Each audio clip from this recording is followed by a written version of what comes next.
মাধ্যমিক শিক্ষকদের পূর্ণাঙ্গ ভাড়ি ভাড়া ও পূর্ণাঙ্গ উৎসব ভাতা চাই। বাংলাদেশ মাধ্যমিক সহকারী শিক্ষক সমিতি। প্রিয় দর্শক, আপনাদেরকে স্বাগত জানাচ্ছি চ্যানেল দর্পণের পক্ষ থেকে। প্রিয় দর্শক, চ্যানেল দর্পণ দেখুন। চ্যানেল দর্পণের ভিডিওগুলো ভালো লাগলে লাইক দিন, প্রিয়জন কাছে চ্যানেলটি শেয়ার করুন এবং চ্যানেলটি তো নতুন হলে সাবস্ক্রাইব করুন। এবারে বিস্তারিত। পূর্ণাঙ্গ উৎসব ভাতা ও বাড়ি ভাড়ার দাবি শিক্ষকদের। 15 সেপ্টেম্বর 2024 দৈনিক শিক্ষা.com-এর প্রতিবেদন থেকে। শিক্ষা ব্যবস্থা জাতীয়করণের পূর্ণাঙ্গ উৎসব ভাতা ও সরকারি নিয়মে বাড়ি ভাড়া দেওয়ার দাবি জানিয়েছে বাংলাদেশ মাধ্যমিক সহকারী শিক্ষক সমিতি। শনিবার 14 সেপ্টেম্বর রাজধানীর পুরানা পল্টনের মুক্তি ভবনে আয়োজিত এক সভা থেকে এ দাবি জানানো হয়।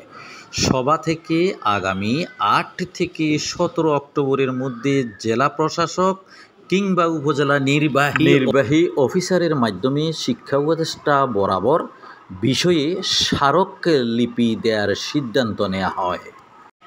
দৈনিক আমাদের বার্তা সহ বিভিন্ন পত্রিকাতে বেসরকারি মাধ্যমিক বিদ্যালয়ের শিক্ষকদের বাড়ি ভাড়া, চিকিৎসা ভাতা ইত্যাদি সম্পর্কে পরিহাসের বিভিন্ন বিষয় নিয়ে বারবার প্রকাশ করা হয়।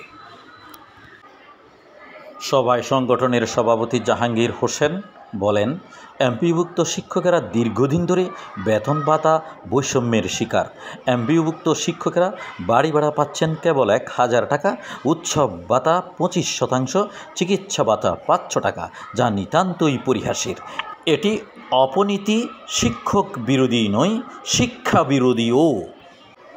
প্রতি বছর বাজেট উপস্থাপন দেখলে এ দেশকে গরিব বলার কোনো কারণ নেই, কিন্তু শিক্ষকদের বেতন ভাতা বাংলাদেশে সবচেয়ে কম, অথচ শিক্ষকদের বলা হয় জাতি গড়ার কারিগর। এটা মুখরোচক বলি ছাড়া আর কিছুই নয়। দুঃখজনক হলেও বলতে হয়, 96,000 শূন্যপদের বিপরীতে কেবল আবেদনকারী 24,000। এত বেকারত্বের মধ্যে শিক্ষিত বেকারেরা শিক্ষকতা পেশায় আসতে চাইছে না, আর তার কারণ বেতন বৈষম্য, সামাজিক মর্যাদা ও নিরাপত্তার অভাব। তিনি বলেন, বিগত সরকারগুলো এ সমস্যা সমাধানে আন্তরিক ছিল না। আমরা মনে করি অন্তর্বর্তীকালীন সরকার রাষ্ট্র সংস্কারের অংশ হিসেবে শিক্ষকদের জীবন জীবিকা মর্যাদার বিষয়ে গুরুত্ব দেবেন এবং এমপিওভুক্ত শিক্ষকদের জাতীয়করণের লক্ষ্যে বেতন ভাতা বৈষম্য দূর করে শিক্ষা ব্যবস্থাকে সমৃদ্ধ করে একটি টেকসই বাংলাদেশ গড়ে তুলবেন।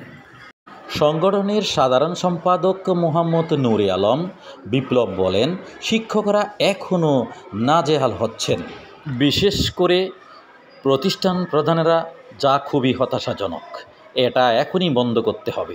সাধারণ শিক্ষকেরা যুগ যুগ ধরে নির্যাতন হওয়ায় ধারাবাহিকতা, এ নির্যাতন একটা মাত্রা।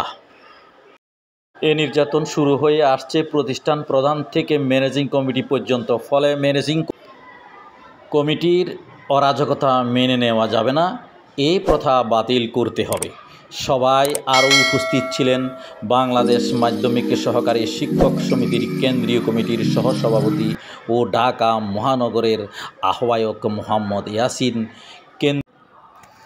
সাধারণ শিক্ষকেরা যুগ যুগ ধরে নির্যাতন হওয়ায় ধারাবাহিকতা ও এ নির্যাতন একটা মাত্রা। এ নির্যাতন শুরু হয়ে আসছে প্রতিষ্ঠান প্রধান থেকে ম্যানেজিং কমিটি পর্যন্ত।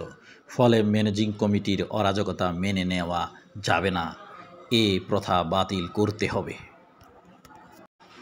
মাধ্যমিক সহকারী শিক্ষক সমিতির সহসভাপতি ও ঢাকা মহানগর আহ্বায়ক মোহাম্মদ ইয়াসিন, কেন্দ্রীয় সহসভাপতি ও চট্টগ্রাম জেলার সভাপতি অমৃত কারণ, কেন্দ্রীয় সহসভাপতি আমির হোসেন, কেন্দ্রীয় সহসভাপতি ও দিনাজপুরে কাহরুল উপজেলার সভাপতি মোহাম্মদ কামরুজ্জামান, কেন্দ্রীয় সহসাধারণ সম্পাদক আহসান আলী প্রমুখ। ভিডিওটি দেখার জন্য আপনাকে অনেক অনেক ধন্যবাদ।